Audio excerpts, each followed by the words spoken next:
we couldn't get into the Edson Alvarez rumour yesterday because, well, quite frankly, we had an awful lot going on. In fact, truth be known, it is still yesterday. That's why. Don't think I've been wearing the same T-shirt for 3 days running. That's not how it works. It's probably about 2 hours after the England game. But I can't upload the video tomorrow or today as you're watching it because I'm defending my wooden spoon, basically. So this is for the Hammers Chat Patron Addicts Golf Day, which is tomorrow. I came last. It actually says loser. Actually says it's got an L, whatever. It's got a loser on it. I've got to defend that. Probably will lose again, but I've got a magnificent new golf club, which of course, as you know, all the gear, no idea. Magnificent golf club will make all the difference, won't it? I play golf. Literally, the last time I played golf was a year ago. That's how bad it's going to be. Anyway, Edson Alvarez. So, first of all, sometimes rumours come in from sort of obscure websites, don't they? And you think, yeah, all right, mate, whatever. Not paying any attention. And then what you don't want is like a serious journalist. And so, anyway, Fabrizio Romano later on in the day said, yeah, it's true. They're looking for a replacement for Casemiro. Of course, there is a link there with Ten Hag and Edson Alvarez. There was a big picture of them cuddling as well, supplied with it. And they want him, or he's one of a number of options. I just thought, oh, no. It's almost like there was a bit of a rubber stamp going on there. Bit of validity and verification added to the rumour when Romano says that's the case. He did put something at the end of his post, at the end of his tweet, though, which was, basically West Ham. It's going to be difficult to get him out of West Ham because he's a big part of West Ham's season, a big part of the West Ham project, or whatever it was he wrote. Bloody right, it's funny. Myself and Gio, as I mentioned a few days ago, we did a little video series when we were scratching around for content, and so it's 3 players to thrive under Lopetegui and 3 players who weren't going to do so well. And I think possibly Edson Alvarez was my first one to do well.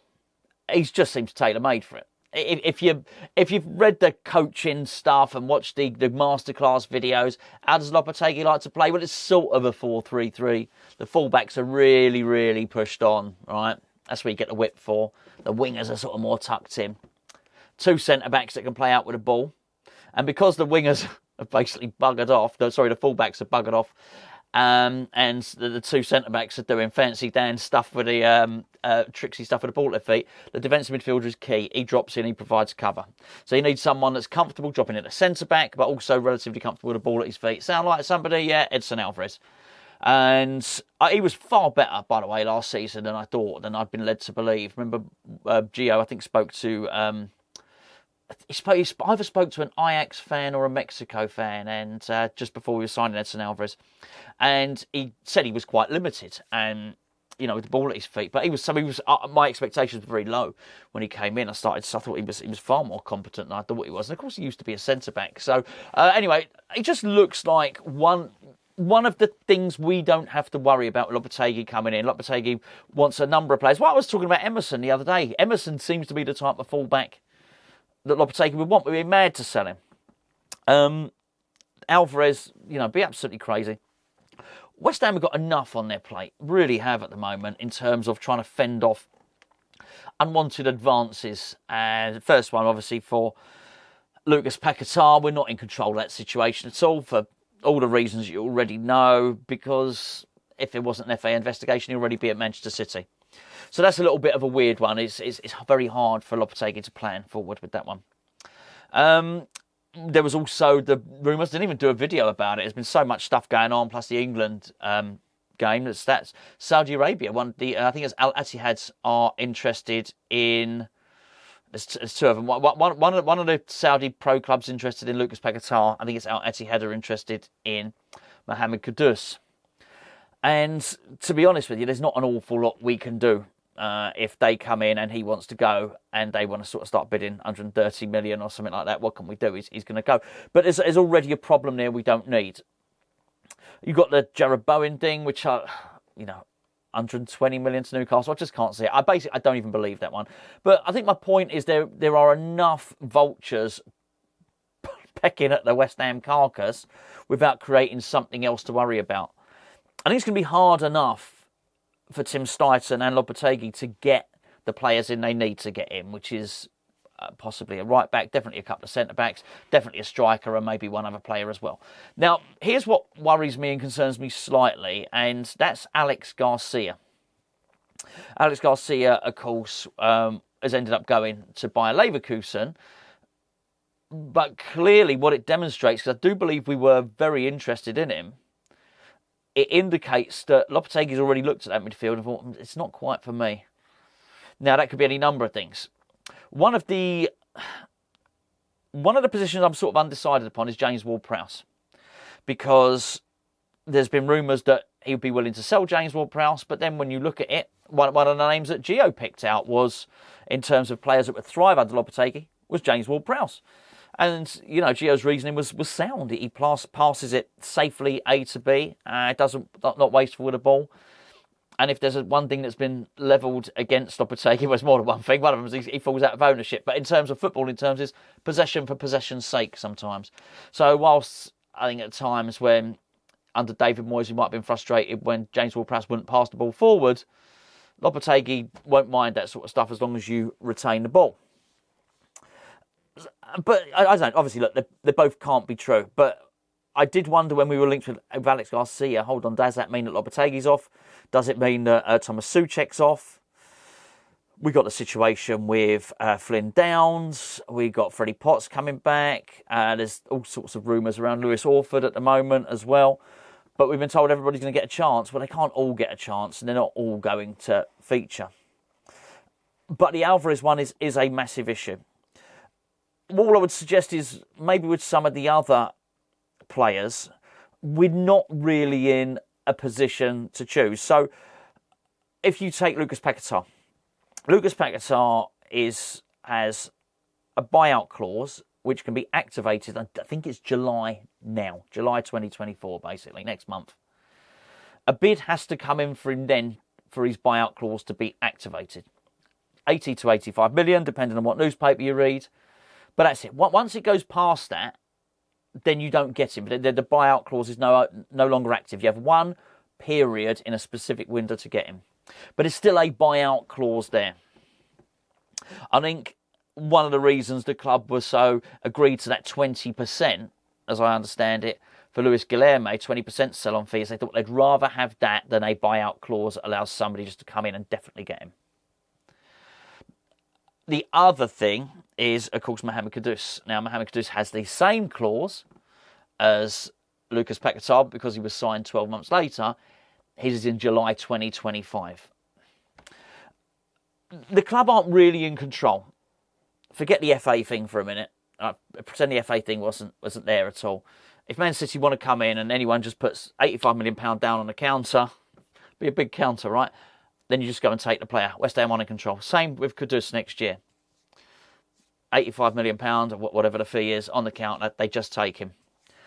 Well, West Ham do have an element of control with Edson Alvarez. They don't have to do it. They're not necessarily in that position. And I just suggest that actually we don't sell him.